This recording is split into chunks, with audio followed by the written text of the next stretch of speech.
Jakob Chychrun has signed an 8-year, $72 million extension with the Washington Capitals. Let's go ahead and break it down and talk about it and discuss it. I know it's not Canucks related, but it's news. So Washington has locked up a solid defenseman for the foreseeable future. Let's actually start off by going over Chychrun's stats real quick here. Let's bring that up. Um, right now, Chychrun has 18 goals, 26 assists, 44 points in 66 games. He's projected to have a career high in goals, assists, and points. So he's having a career year, which explains the extension from the Capitals. So he's getting a big payday. But he's projected to finish with 21 goals, 30 assists, 51 points in 77 games. And honestly, Chychrun's emerged as a top defenseman in the NHL. I actually happen to have Chychrun in a few of my fantasy leagues. I believe in, I want to say one of them, I definitely drafted him. So because I saw the points he put up last season, I was like, okay, I really need to, set up my defense to be solid. And it's usually a strategy that I usually do every year. I try and have a solid defense. Or I usually try and get defensemen who put up a lot of points. I do my best to draft them early. Same thing with goalies. That's also a strategy that I have, is I try and pick a goalie within the first 3 rounds, at least 2 starters and a backup.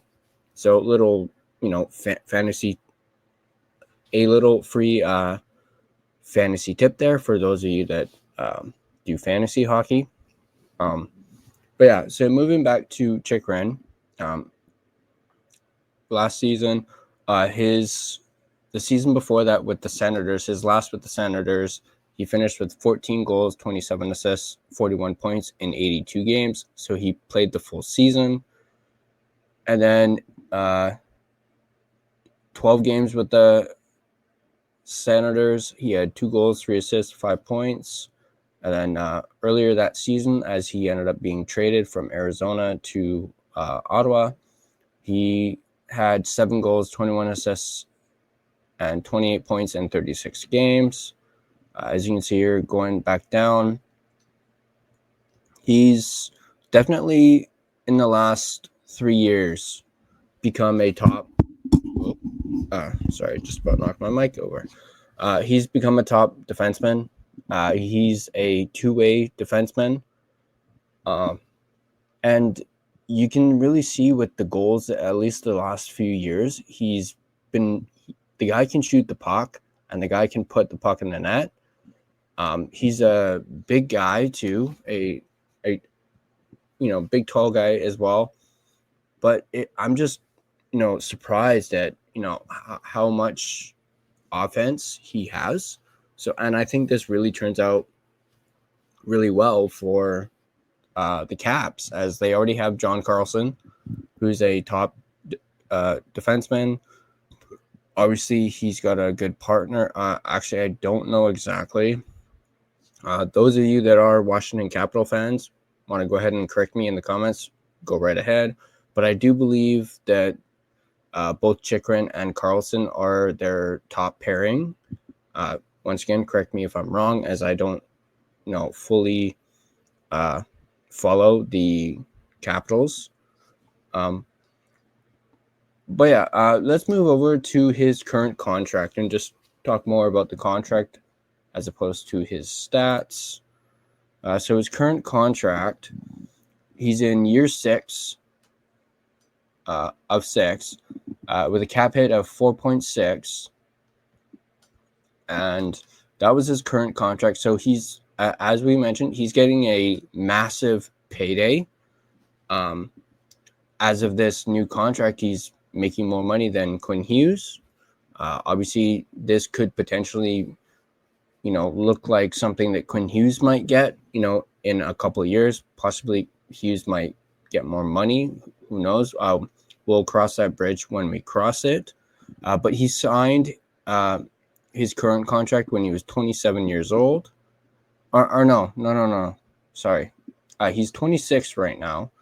But this new 8-year contract will expire in his age 35 season.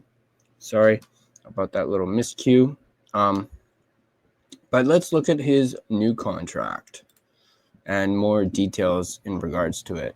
So Chychrun signed a 8-year, $72 million contract extension with a cap hit of $9 million.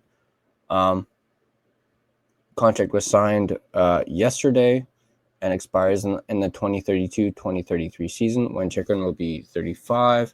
But looking at the cap hit, obviously $9 million. The base is 4 in the first season, so technically as of next season, and then it goes up to 4.25, then goes back down to 4 again in 28-29, and then the contract, the base salary goes down to 3.5 in 29-30, 2030-31, and then it goes back up to 4 in 2031, 2032, and then goes down to 3.75 in the final year of the contract, at least the base salary. He does have some signing bonuses here. He's got a $7 million signing bonus for that first year, and then a $4 million bonus, and then a $7 million bonus, and then 6, 4, 3, and then 3 to round out the contract. He does have a full no move clause in the first 2 years of the season, and then starting in the first 2 seasons he's got a full no move, and then the third year of the contract he's got a full no move, a no move, and a modified trade clause, and then that eventually turns into a modified trade clause for the remainder of the contract. So good on Washington for making sure, or rather for locking down, their defense with Jakob Chychrun. Obviously, it makes you wonder, if he's going to be able to keep up at this pace when it comes to his offense. I don't know too much about his defensive play, as I mainly obviously use him, at least in fantasy, for offense. That's what I rely on. But overall, this is a good move from the Capitals, but it also makes you wonder if the contract is going to age well, especially later on in the contract. But good on the Caps for locking him up. I do think he was a steal for them when they acquired him. Last season? I believe it was the deadline. Let me know in the comment section below if I'm wrong on that. But yeah, I believe he was acquired at the deadline last year by Washington from Ottawa. So obviously that trade turned out to be a golden goose for the Capitals. And then now that they've signed him to an extension, it looks even better. But let's look at that's going to do it for this video. Actually, just a little bit of a shorter one. I also just want to mention our last 2 videos. I did not realize when I had the articles up that there was no audio. Hopefully I've fixed that for this. I was unable to try and edit and fix that, unfortunately, which is a drag. I'm still adjusting to using StreamYard. I was previously using Riverside, and I think I might actually switch over to StreamYard permanently, as I just like the setup, and especially for when we're talking about articles, having it on the screen, it's a lot easier to do. I just need to get more familiar with StreamYard, that's all. So once again, apologies for that.